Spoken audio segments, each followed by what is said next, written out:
Today, we are going to talk about writing a conclusion for a paper.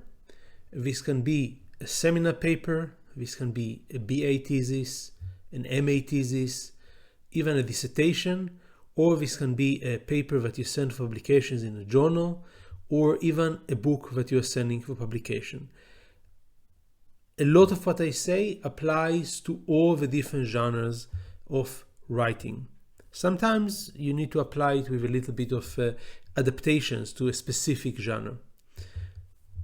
Writing a conclusion is very, very important, and doing it well is very important, because it's the last thing that the examiner sees, or even if you're not sending papers to examiners anymore, it's the last thing that the reader sees after he finishes to read your paper.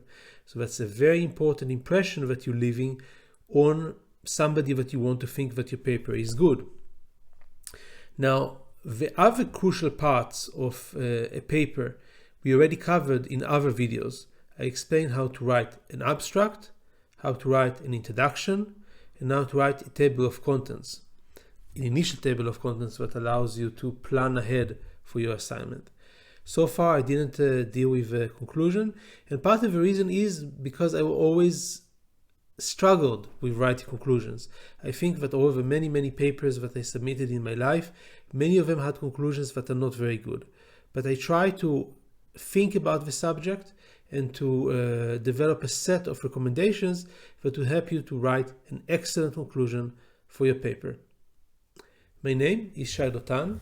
I'm Associate Professor of International and Public Law at the University of Copenhagen Faculty of Law, and the purpose of this series of lectures is to help you improve your English and your research skills. I hope I convinced you that writing a good conclusion is very important, whether it is to get a better grade or it is to leave a lasting impact with your paper. But the fact that the conclusion has to be very, very good doesn't mean that it should take you a long time to write it. Some of my very best conclusions that I'm very proud of books, of papers, of my own dissertation, I wrote in a very, very short time. And I wrote them in a short time because of two reasons. One, I write the conclusion at the end. I don't try to jump ahead. Generally, I recommend to most of my students to write from chapter to chapter in the same order in which they appear to the reader. Chapter 1, chapter 2, chapter 3. When you get to the conclusion, you've written everything, so you already went through all the intellectual process that goes into writing the thesis, and you write it as soon as possible, so you didn't forget anything. So at no point in time, in the past or in the future, will you know your thesis in all its fullness better. It's the ideal time to write, and that's why you can write the conclusion very fast. The second reason you can write a conclusion very fast is that as you're writing, you're also planning the next chapters. That's a method that I teach in some other videos. You write bullet points, so you write your ideas for the next chapter. So before you start to write, you already have chapter 1 planned and chapter 2 planned, 50%. By the time you finish chapter 1, chapter 2 is planned 90%, and then you can start to write it. And then as you go ahead, all the chapters get planned continuously. So this means that when you get to chapter 5, chapter 6 has already been planned, and the ideas have been inserted there from the beginning. When you get to the conclusion, you already have bullet points, ideas written down in whatever method you choose. I usually use a method of, having a dot and then writing my ideas and then putting it in a different highlighter. Sometimes different highlighters based on the different types of ideas that are there. If it's a reference, if it's a judgment, if it's a theoretical argument. So I have a very nice set of ideas, perfectly organized in a very easy way to work with. In addition to that, I know the thesis better than I will ever know and than I ever have known in the past. And then I can write a conclusion very, very fast. I can even sometimes do it in one sitting if it's for a seminar or something like this. Sit down, work for 3 hours, and write a conclusion, at least in the first version, when you can edit it later on. So the fact that the conclusion is so important doesn't mean it has to be written over a long time. It can be written quickly, but it has to be written very, very well. Now, the purpose of one of the purposes of a conclusion, the first one, is to make some kind of a summary of your thesis, dissertation, seminar, or paper. Now, when I think about it, most of what academics do, most of what I do, is to write papers. And every paper that I write, I summarize in at least 3 ways, usually 4 ways. So I write an abstract, which is some kind of a form of a summary, showing what are the main points to engage readers in reading.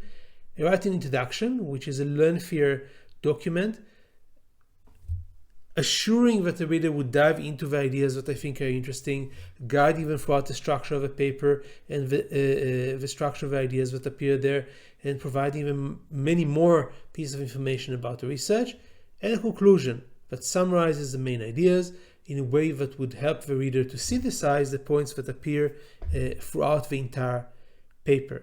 In addition to that, I usually write a cover letter if I send the paper to journals. So I have a 4th way in which I summarize it, and in many papers have been forced to write at least some of these documents several times. So several times I wrote different versions of abstracts, and which means that I would sometimes end up over a paper that I've been working on, let's say, especially if it's an empirical paper, I've been working on it for years, I have been forced to summarize it and synthesize the ideas there even 10 times. One of my biggest fears is that today more and more people will not do that. Why? Because ChatGPT and other AI tools know how to do it very, very well. So if you give them the introduction of the whole paper, they can write an abstract that is really expert level, probably better than most people can write. Sometimes I think it's better than what I can write, and it definitely is better in the sense that it is efficient, done instantly, and you can produce as many versions as you want. However, because you give this to AI, you give this to ChatGPT to do it for you, you miss out on a very big opportunity, which is the opportunity for you to see what are the most important parts of your research. How do they come together? How are they synthesized? And that's something that I want you not to do. So even though the technology is there, we are not talking about science fiction. This is today, this is even yesterday and even a year ago. You are able to write an excellent abstract, an excellent conclusion, an excellent introduction by ChatGPT. Just put the paper inside, they will do the work for you. But if you do that, you will miss the opportunity to think about the synthesis of your ideas, and then you will not be able to edit your research properly before submission, remember the ideas there for the rest of your career, present it well to an audience, which is sometimes very important. There are papers that I submitted that I presented more than 10 times. This was a crucial part in my career, my presentation skills. Teach it later on to your students, go to a defense if there is one, and do a proper job. So don't miss out on this opportunity. The task of summarizing your ideas once you already made your research is one of the easier tasks of a research and one of the most fun ones. And that's why it's a very bad idea to delegate it to the computer unless you have no other choice. And I can think of very few cases in which you don't have choice in this matter. So do the work and summarize it. Now, when you summarize the research, you have to realize that you are working towards 2 types of readers. One reader is the ideal reader, the reader that understood everything that you said, read the research very carefully, and now you are providing him or her with something that they did not really think about. That's the synthesis. That's the thing that comes together from the details, the forest that comes from the trees, if you want. And this is something that you are giving the reader, but also you are giving to yourself. That's exactly why I tell you that you should do that, because you bring all these ideas together and the whole that is bigger than its parts emerges. The other type of reader that you're also engaging is the reader that is perhaps more negligent, the reader that forgot some of the details that appear in the dissertation or the thesis, and it's your job to remind them of these details. So you are not just doing the very, very intellectually enriching job of trying to see what happens when all your ideas come together and form something new and exciting. You're also reminding crucial details, crucial stepping points toward your research, that if a reader is negligent and did not read them, or read them and forgot them and missed them, they will miss out on some of the trajectory of your ideas, and it's your job to remind them of that. So remember, you're writing to these two readers at the same time, because you don't know who your examiner or examiners or readers are going to be. You're writing to both of them. Try to speak about the greatest synthesis of things at the one hand, and at the crucial details that may have been missed at the other hand. And this is the core of your conclusion, a very deep and enriching summary of your research. Besides the summary of your analysis, there are many other things that can appear in a conclusion. Remember, that's your last opportunity to convey information to your reader. I will try to address some of the ones that I think are the most important. One element that you can put in your conclusion is some kind of limitations of your research. Limitations of your research often appear also at the beginning, especially at the dissertation or a longer piece of research, but it's sometimes a good idea to mention them in a conclusion. And why is that? Think of that as part of the technique of so-called thunder stealing. I don't know if you ever heard about that, but the thunder stealing means something that you sometimes do in court.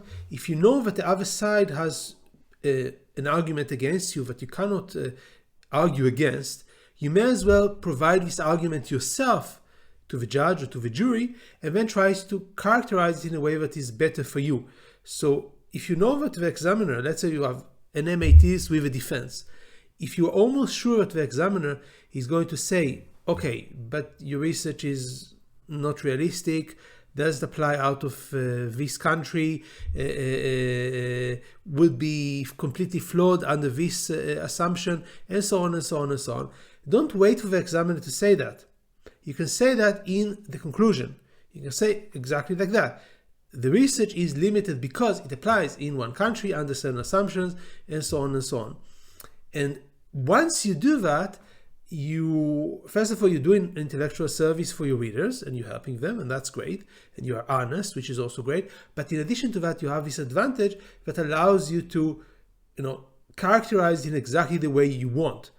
So instead of it being a flaw that I don't have an answer for and I never thought about, it's not a flaw, it's a certain limitation. It's something that I so-called bracket. So I say I don't look about a whole set of assumptions, I look at only one set of assumptions, and everything else I don't deal with. It's called bracketing in academic lingo. So it's something that you can use to make your thesis more convincing and look better to the examiner, leading to a better grade, if it is for a grade that you are applying. But at the same time, you also have this ability to do exactly the opposite of that if you think that the examiner is going to come up with an unfair argument against you. So if you think that the examiner, for any reason at all, it can be that because your supervisor has been continuously bugging you about something that you think you answered well, and he's going to be the defense and you try to answer it in a thesis, that's fine. Or it can be just because you think that a fair reader that is not maybe omniscient, but and maybe doesn't even know the thesis as well as you, but a fair reader could think, oh, this thesis has this flaw. So address that and say, actually, it doesn't have a flaw. That's perfectly fine. You don't have to sell yourself short. There's nothing in this guidance that tells you, you have to present your thesis as worse than it is. You try to present your thesis in the best possible light for you because that's what you're selling. Okay, so if you think there is really a limitation, admit it and try to characterize it in the best light. And if you think that there's no limitation in this particular aspect, then say that. Say, even though maybe not in these very words, but you can try to say some readers may think that there's a limitation here, but actually my thesis doesn't suffer from this flaw because of this argument which I'm now presenting to you. So in this way, you're doing your best job to represent your research in the best possible light. Now, another thing besides limitations and addressing a potential argument of limitations that appears often in a good conclusion is some ideas for further study. Why is that useful? First of all, nobody can cover a full topic by themselves. It doesn't matter if it's even a book that they worked on it for 20 years. There's always more work to do, and it's a very useful thing for your readers to know. Even if it's a published work and it's not for an exam, the readers should be interested to know what is the next step in the research, and this may be a step that they may embark on themselves. So you encourage people to learn from your research, cite it, and apply it. When you deal with a thesis, for example, for an MA or even a dissertation, it's a very good idea to show what you think should be done, and also even to give an indication of your motivation and commitment to do part of this yourself. And why is that so important? Because it's much easier to give a good grade to somebody that appears motivated and committed. Even if our work itself is not that brilliant, but this acknowledgement or this statement that they are very, very committed to work in the area and to work harder and to try to change their flaws can make a huge difference to their grade. And I can tell you this based on my experience. In Copenhagen, there's a defense for an MA thesis, and I've done dozens of these, and the difference in the grade is significant between people that are able to convince not just the supervisors but also the external examiner in the room that they are really committed to work harder, particularly on this topic, to do more research. And I always tell my students, even if you are not able to do that in the next couple of years because you're going to work in the law firm, as most of my students do, just say it anyway. Nobody is going to come after you get the best grade for your thesis and 2 years later come and running after you and say, where is the new paper? Nobody is going to care.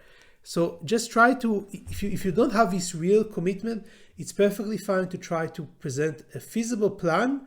And if you don't end up doing that, that's okay. Just try to think about it this way. So to conclude this part, you try to look at some kind of what else is needed to make my research useful. You try to make a very, very preliminary plan of what else can be researched in the area, and then you show your commitment, maybe even indicating in any way possible that you would do it. As a seasoned researcher, it's very common to people to say, I'm working on another paper with another co-author in the field, I will apply for a grant, I will do all kinds of things, and that's one of the things that also helps you as a researcher. Every work should be a part of a bigger project in a way. So always bear this in mind. Not just the limitations and the fair description of the research that you've done so far, but a description of what else you think you should do in the field. And what else should appear in the conclusion? Any other great idea that builds on a research and can be written in a few paragraphs. Again, depending on the length of the assignment and the length of the conclusion, which is connected to that. So if you write a dissertation and you have a whole chapter, which is a conclusion, it can be a long chapter, a lot of ideas can fit in there, besides the one that we mentioned. So a summary, limitations, further study. But if you write in a shorter assignment, then maybe just something that can appear in a few paragraphs. So let's consider some examples. So one example that is very common to law is normative recommendations. So you have a thesis which is descriptive, which says the law is so and so in a particular area, or the facts are so and so in a particular area. And many of the great works in law at all stages, from student work to published papers and books, are mostly descriptive. So you don't have much to say about how to change reality. You just describe reality and maybe build a theory of why it is this way and what are the incentives that it generates and so on. But then you can come to a normative recommendation. You can say the law should change, or we should create a new court, or we should divert resources from one area to the other. And if this can be written in a few paragraphs, and writing it in a conclusion could be a great idea. This is something that is very useful for your readers, and this is something that makes a great contribution to the research. Now, it's important for me to say that in law, even though many papers don't have a very long discussion of normative recommendations and sometimes just give it to the discretion of the reader, they should have some kind of a normative implication. We should have a reason to care. Okay, it shouldn't be just something of a play of words or titles. So a normative recommendation should be somewhere in there, and the conclusion is a great way to flesh it out, and then the reader sees, okay, first of all, this matters. That's why we care. We probably know a little bit of that already because you hinted at that maybe in the introduction and in the other chapters, but now we see, okay, we are sure that there's a good reason for us to care. And second, you've done the intellectual work of saying how should it be translated to particular actions, normative recommendations, what we should do in order to make reality better for the people concerned. So that's something that can easily appear in the conclusion. Note that I said if a conclusion is, if this normative recommendations or any other addition is not too long. Sometimes the normative recommendations or other insights that build on the synthesis of a thesis are just too lengthy or complicated to fit in the conclusion. So what you could do, and I've done it several times before, it's quite common, you can have a chapter before the conclusion.